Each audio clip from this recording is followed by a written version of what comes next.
Esta noche, en Enlace México, México y la Unión Europea firman un histórico acuerdo que elimina el 99% de los aranceles en sus productos y da acceso a un mercado de 450 millones de consumidores.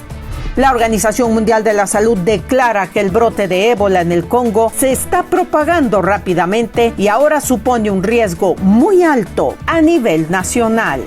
Y son profesionales dedicados a las necesidades educativas y de aprendizaje especiales, los maestros de educación especial. Todo esto y mucho más aquí en Enlace México.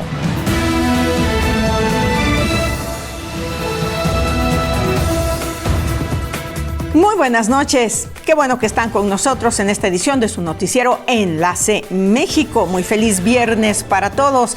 Como siempre, estamos transmitiendo desde Puebla de Zaragoza para todos ustedes que se enlazan a través de Mexicanal desde la Unión Americana y todos ustedes que utilizan nuestras distintas redes sociales y plataformas para estar muy bien informados sobre lo que sucede en México y el mundo. Muchísimas gracias por permitirnos entrar en sus hogares. Aparecen en la pantalla nuestras redes sociales. Use, como siempre, la que sea de su preferencia, pero manténgase enlazado. Ya sabe que estamos en Facebook, en Twitter o X, estamos en Instagram, por supuesto en YouTube. De igual forma, le invito a que visite nuestro portal enlacemexico.tv y no se les olvide que también tenemos un número de WhatsApp. Vamos a dar inicio y nos vamos rápidamente con la información general este día en nuestro México.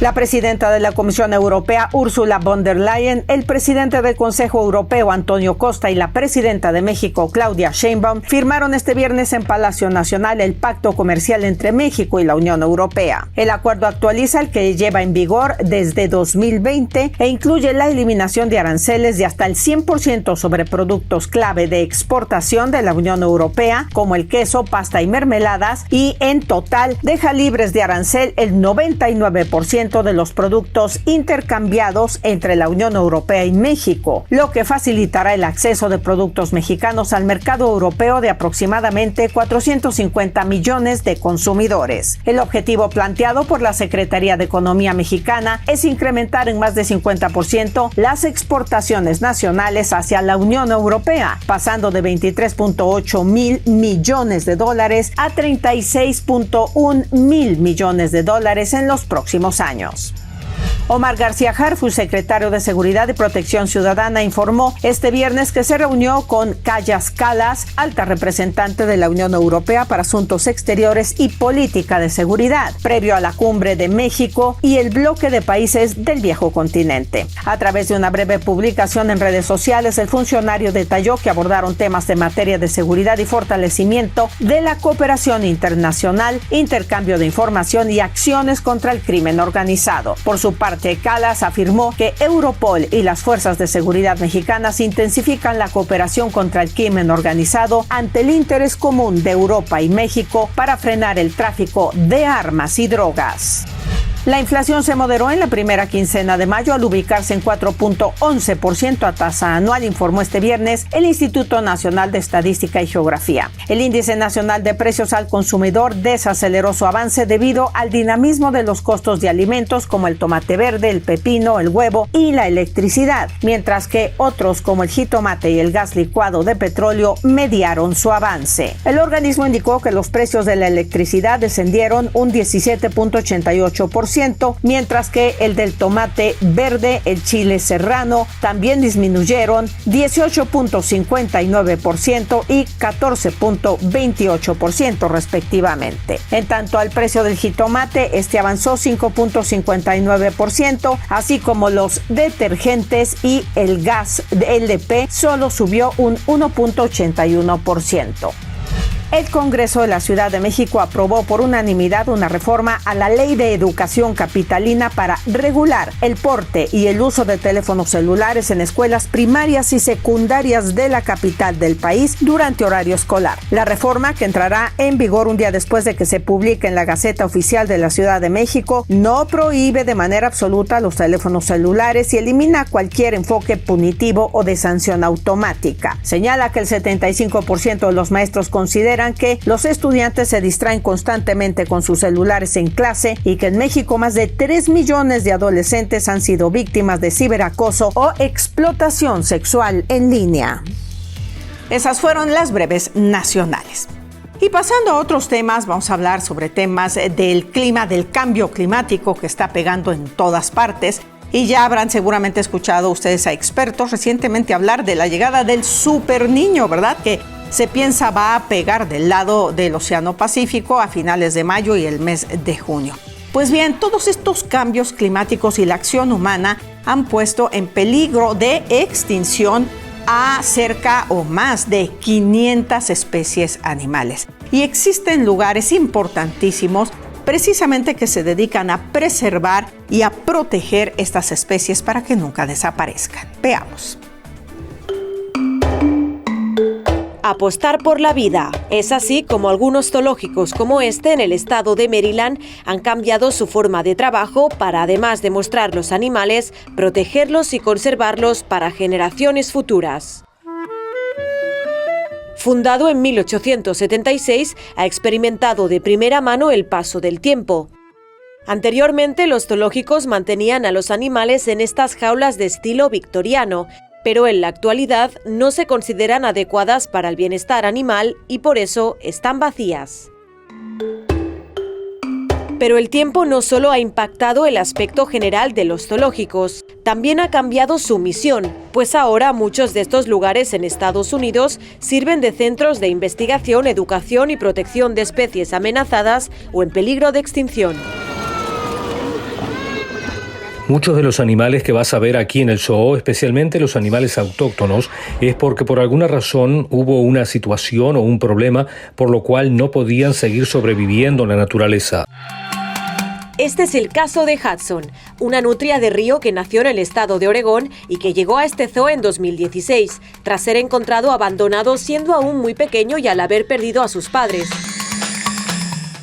Esta especie estuvo a punto de extinguirse y ahora vuelve a habitar los ríos del país gracias a programas de protección llevados a cabo en varios estados.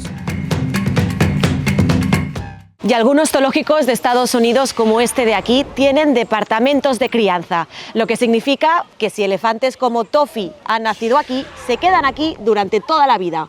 Cuando criamos elefantes tenemos que decir si los tendremos durante toda su vida y si seremos capaces de mantenerlos desde el día 1 hasta el final o buscarles un mejor lugar que el que tienen aquí. Otro de los trabajos de conservación más destacados de este zoológico de Maryland, que por cierto es uno de los más antiguos del país, es el destinado a proteger la rana dorada de Panamá. Este pequeño anfibio es uno de los símbolos del país centroamericano y actualmente se encuentra en peligro crítico de extinción. Según la organización Fondo Mundial para la Naturaleza, la contaminación y las especies invasoras son algunos de los causantes de la pérdida de biodiversidad a nivel mundial. Y América Latina es la zona más afectada. Pues sí, lugares importantes, como les decía yo, como este santuario, este sitio en donde se dedican a preservar las especies y que sin estos lugares verdaderamente ya habríamos perdido muchísimas más especies. Además que los cambios y los efectos del cambio climático no se ve que vayan a disminuir, sino más bien vayan a aumentar. Y es por ello la importancia de estos lugares. El día de hoy el dólar se cotizó a la compra en 16 pesos con 81 centavos y a la venta en 17 pesos con 77 centavos. Bien, les recuerdo nuestro canal de YouTube, suscríbase, es gratuito. Quiero agradecerle a Eduardo Guillén, a Eric Huerta y Josefina Medrano por visitar nuestro canal de YouTube, por suscribirse, por dejarnos sus comentarios, por compartir. No se le olvide que también estamos en Instagram. Vamos a la pausa. Enseguida, el presidente de Estados Unidos, Donald Trump, anuncia el envío de 5,000 militares estadounidenses a Polonia. Además, son los encargados de identificar necesidades educativas y de aprendizaje en alumnos con discapacidades o dificultades para aprender, los maestros de educación especial.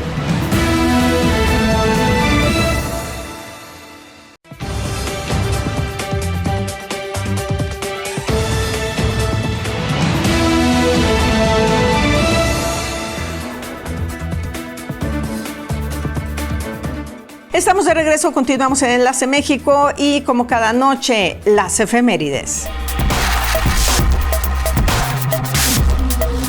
Un día como hoy, pero de 1813, en la ciudad de Leipzig, Alemania, nace el compositor alemán Richard Wagner, una de las figuras más importantes de la música del siglo XIX. En 1885 fallece en París, Francia, el escritor romántico francés Victor Hugo. Un breve viaje a lo largo de la historia. Rápidamente nos vamos al panorama internacional. Está listo ya, por supuesto, el recuento que preparamos cada noche para todos ustedes sobre información trascendente y que debe conocer.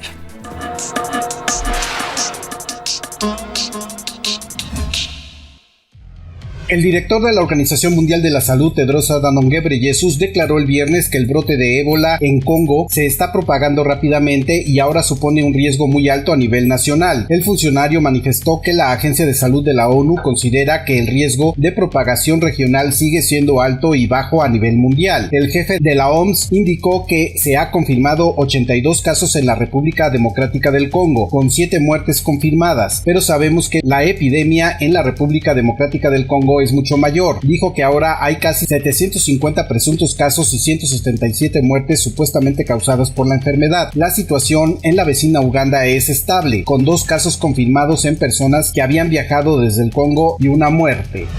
El presidente de Estados Unidos, Donald Trump, prometió que su país recuperará las reservas de uranio altamente enriquecidos de Irán, a pesar de las declaraciones de Teherán en las que afirma que no entregará dicho material. Lo conseguiremos, no lo necesitamos, no lo queremos, probablemente lo destruiremos después de conseguirlo, pero no vamos a dejar que se lo queden, dijo Trump a periodistas en la Casa Blanca. Se cree que Irán posee alrededor de 900 libras de uranio altamente enriquecido, que según Trump fue enterrado por los ataques aéreos de Estados Unidos a Israel casi un año. El líder supremo de Irán emitió una directiva según la cual el uranio del país, casi apto para armas, no debe enviarse al extranjero, informaron a Reuters 2 fuentes iraníes de alto rango.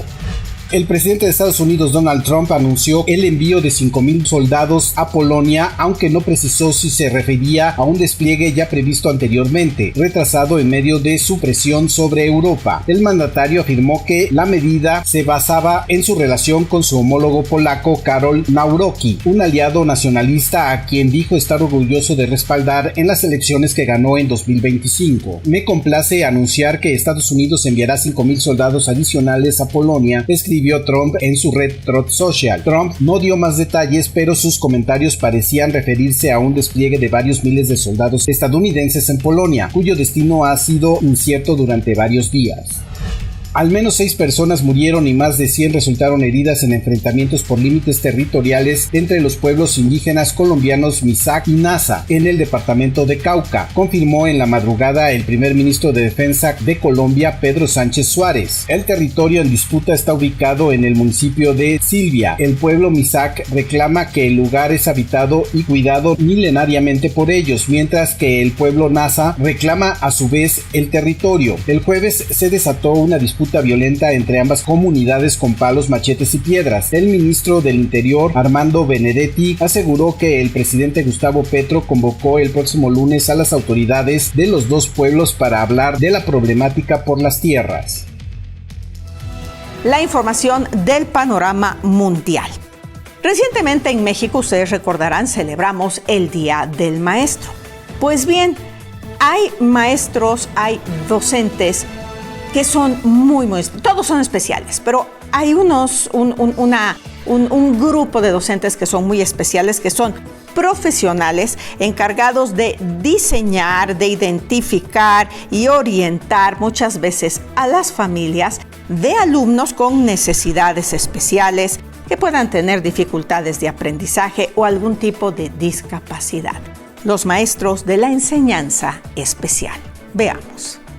Porfirio Ramírez Mendoza, LLC, presenta. En las aulas hay docentes que, más allá de enseñar materias, transforman vidas y dedican su labor a acompañar, guiar y romper barreras para que cada estudiante pueda desarrollar su potencial.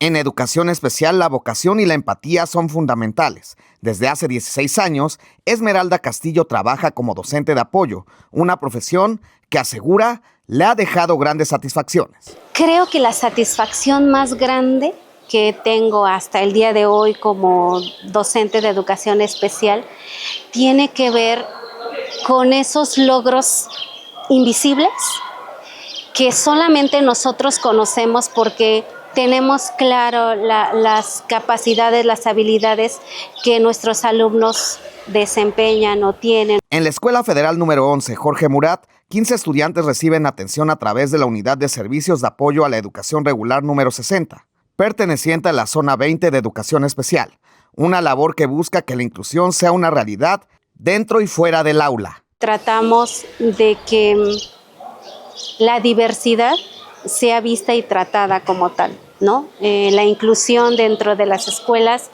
sea real, más que en un documento o en un papel, sea real y no ficticio. Entonces, es una labor complicada, muchas veces le comentaba, porque nos encontramos con muchas barreras. La educación especial permite identificar necesidades específicas y generar estrategias que favorezcan el desarrollo académico, emocional y social de las y los estudiantes desde edades tempranas. Porque eso permite una intervención oportuna, ¿no?, en cualquier diagnóstico de una discapacidad o un trastorno de neurodesarrollo. Entonces, eso hace que cada vez que se intervenga de formas más tempranas, los niveles de éxito en la adquisición de nuevas habilidades son más fuertes. Para quienes ejercen esta labor, cada avance representa un logro compartido entre docentes, estudiantes y familia. Cada uno de ellos me ha regalado desde cuando te sonríe, cuando algo que dices te sonríe, cuando logran algo. Es ver en sus ojitos esa felicidad, el de los papás que muchas veces enfrentándose cada vez más ante ciertos diagnósticos. De acuerdo con cifras oficiales de la Secretaría de Educación Pública, en México 633,254 estudiantes reciben algún tipo de apoyo de educación especializada, una cifra que refleja la importancia del trabajo que realizan docentes y personal de apoyo en todo el país. Los y las docentes de educación especial son un motor que impactan a nivel, en los diferentes niveles o en los diferentes entornos en los que una persona con discapacidad se desempeña. Les pueden enseñar contenido a nivel académico, a nivel de conducta, habilidades de la vida diaria que le permitan a la persona desenvolverse de la manera más autónoma posible dentro de sus habilidades y dentro de sus capacidades. En el marco del Día del Maestro, historias como la de Esmeralda visibilizan el compromiso de quienes trabajan para construir espacios más inclusivos, empáticos y accesibles para todas y todos. Lo que hago lo amo infinitamente, amo ser maestra de educación especial. Cada día trabajo para poder lograr la inclusión. Con imágenes de Francisco Cruz para Enlace México, Iván Borges. Porfirio Ramírez Mendoza, Foreign Legal Advisors, LLC. Todo lo legal en México, Porfirio te lo resuelve. Ante cualquier situación legal, recuerda que no estás solo. Habla con Porfirio. Porfirio te lo resuelve.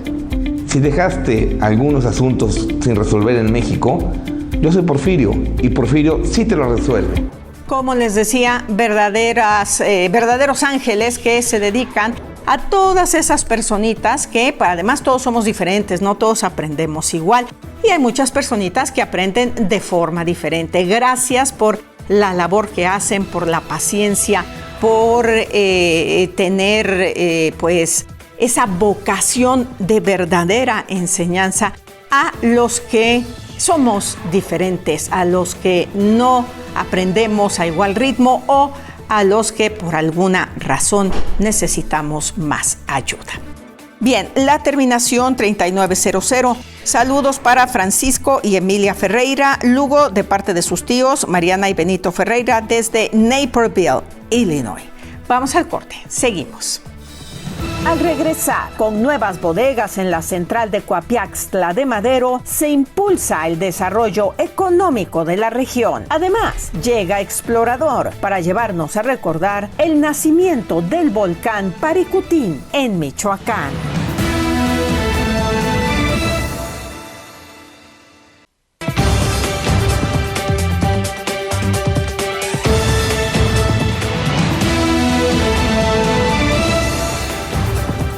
Estamos de regreso, continuamos en Enlace México. Este es el pronóstico meteorológico para mañana sábado.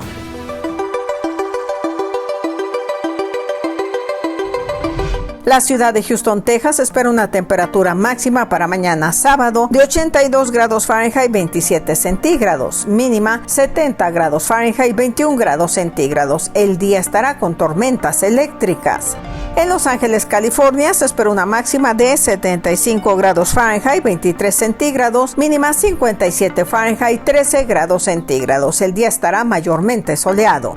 En Nueva York se esperan 63 grados Fahrenheit, 17 centígrados como máxima, mínima 57 Fahrenheit, 13 grados centígrados. El día estará con lluvias, salga preparado.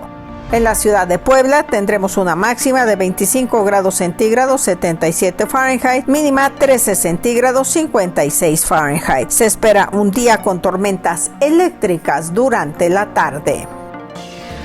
Así van a estar las temperaturas el día de mañana, deseándole un magnífico fin de semana.